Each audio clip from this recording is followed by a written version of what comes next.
Libra season is going strong into October, bringing a spunky full moon in fiery Aries on the 1st. Before this month even has a chance to introduce itself, we're approaching today with spontaneity and a bit of impatience. It goes without saying that most of us aren't doing too much thinking before acting around this time, but working with the full moon's energy gives us a great opportunity to seize our goals or let go of the ones we no longer want to waste energy on. Love and affection take on practical connotations in October after Venus enters Virgo on the 2nd. This is a really great time for learning a new skill or knocking out a few chores for a loved one. This energy is devoted and tuned into all the finer details, but it does tend to make for perfectionist tendencies. Keep in mind that no one enjoys being criticized all the time, and use your discrimination now when it comes to assessing if you're receiving all you deserve. Pluto stationed retrograde back in April, so the past 5 months have been buckling under a necessary inner transformation.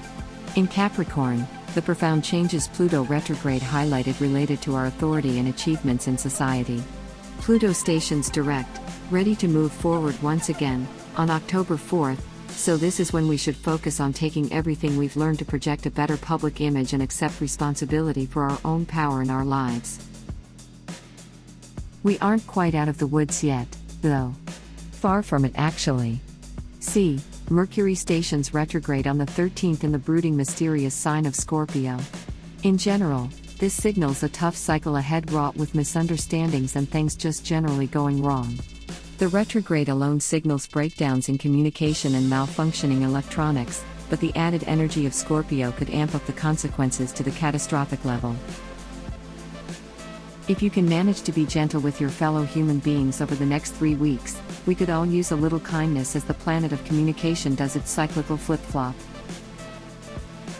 A few days later, the 16th to be exact, a new moon in Libra plants the seeds for diplomacy and balanced cooperation with others. Rather than letting our emotions run the show from behind the curtain, we're interested in analyzing our feelings and searching for the most logical fashion to express what we mean. Refinement and polishing is the name of the game this lunation. On the 22nd, Scorpio season arrives as the Sun enters this Pluto-ruled sign. Like all things Pluto and Scorpio, this solar cycle is all about transformation and the power to transmute fear, trauma, or deep wounds to claim the power we used to survive them. To complicate matters, Mercury touches a second sign sector before October is over. On the 27th, the messenger planet leaves Scorpio for Libra, but it brings its retrograde energy all the same. We should all focus on transforming this retrograde energy into an advantage by practicing deep introspection and by revisiting anything we've been putting off throughout the year.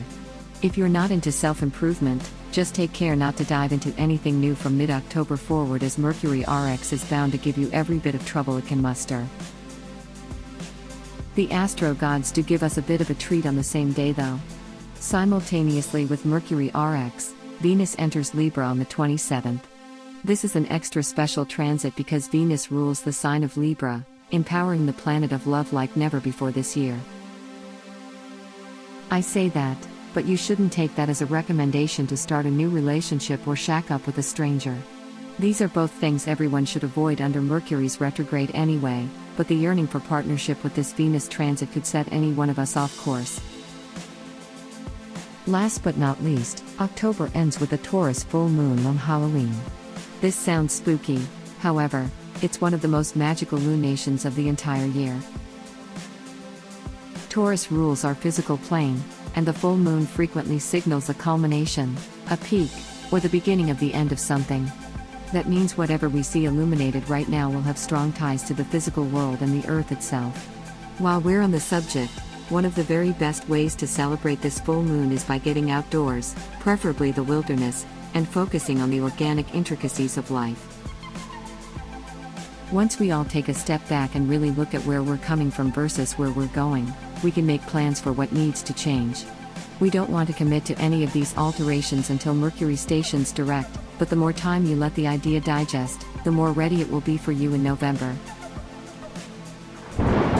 Thank you so much for watching. Please give us a thumb up if you liked the video. Subscribe our YouTube channel not to miss the next video horoscope. Visit our website GoToHoroscope.com where you can find actual horoscope for today. Download our apps from Google Play and App Store to have your daily horoscope always on hand.